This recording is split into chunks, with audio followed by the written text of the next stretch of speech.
Alright, so now we move over to the interface. We're going to switch over to aluminum from the stainless steel. We did not go over this going from the carbon steel to stainless, but we're going to show you how to go from stainless to aluminum, and the same procedure follows for all the materials.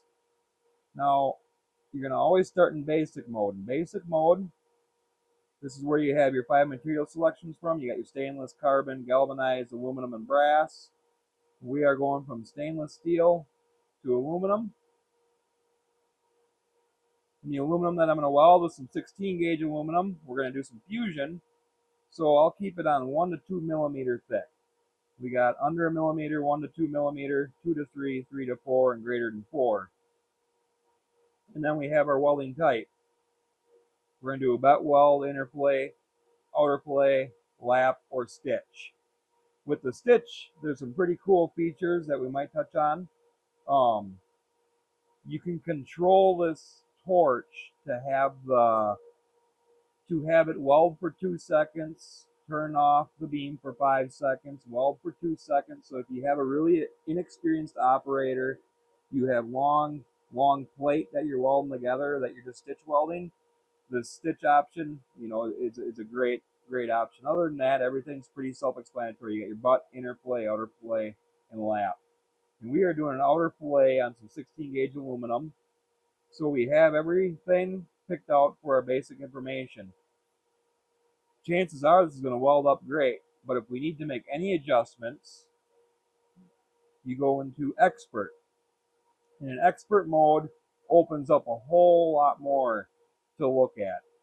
So our wobble width is going to be preset at 2 millimeter, but there again, if we weld our first piece and we want that wobble a little wider, we can go to 2.3 millimeter, or vice versa, 1.5.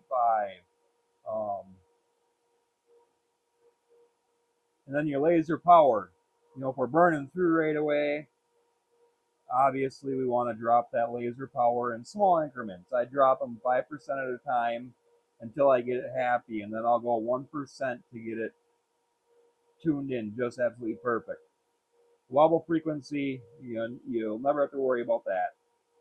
But then from here, we also have, if we're going to be using wire, this is where we turn it on, laser power on. And then this is awesome because when I do switch bottles of gas, we use nitrogen for typically everything but aluminum. Aluminum, we're going to go over to argon. But when I switch gases, and or my welder's been sitting for a week and I want to make sure I purge those lines so I don't contaminate any lenses, just like on your cutting laser, I can get my gas all hooked up and I can manually purge it. And I can hear it. Gas is actually flowing through the torch right now. So I just purged all my lines. Any warnings you get, if your lenses get contaminated, they're going to get warm. And it's going to start screaming at you to let you know something's wrong. It'll display right away what the warning is. But if you have more than one warning, you can go into details.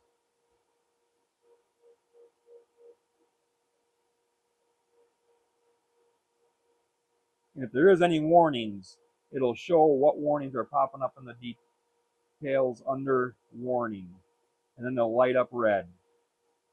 We got our torch communication, e-stop, interlock alarm, ground connection, gas, protective lens temp, pump 4, red light current, V pump 1 and 2, V pump 3 and 4, and so on. A lot of this you'll never have to look at, but this first row is really critical. It's the torch and the interlock and the gas. And if you don't have your gas turned on, this machine will scream at you, and you'll see gas lit up red. And you turn your gas on, that warning goes away. And then in details is where we go into wire feeding settings. Typically, we don't mess with pulse. Continuous wave seems to be working really, really well on all applications. So I've been leaving pulse alone, but it's always something to play with. And then my wire feed speed, Typically, we're going to run up between 13 and 15 millimeters a second. It definitely welds it at 10 millimeters a second, but 13 seems to be my go-to number on that one. And then we have our withdrawal speed, feed delay, refeed delay, withdrawal length, and refeed length. And again, you should never really have to mess with any of this, but in certain applications you might. And then we have the parameter page. We can build custom parameters. So if I get some aluminum in dialed right in, and I want to save that setting, because it's going to, in basic mode, when you choose your materials, it'll automatically just fill all this in. But if I have a program and parameters I want to save, all the information will be highlighted here, be highlighted here, and that we can save up to 32 custom programs. So if this program that I am currently running, I want to save that, I will hit save, and it'll automatically say, I'll have to name that program, but I can do that up to 32 times on top of the 32 parameters for materials that are already preloaded into this machine.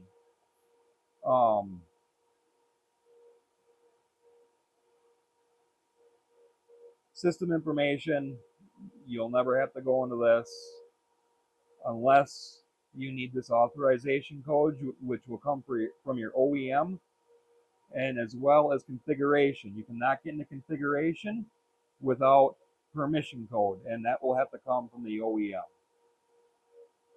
Other than that, it is really straightforward. The switch material, we just went over a lot, but I just really wanted to show you how to switch materials and how fast it is.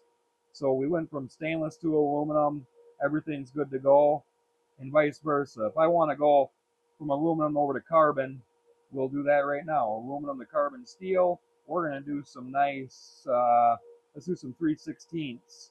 So, and then we'll do a butt weld. All right, now we are literally ready to set to weld carbon steel at 3/16ths as a butt weld. And now you can go back into your expert mode to dial everything back in. But then if I'm going to do 3/16ths, I'm going to use wire feed. I'm going to turn the wire feed on. I'm going to turn my laser enable on. Now my torch is ready to go hot.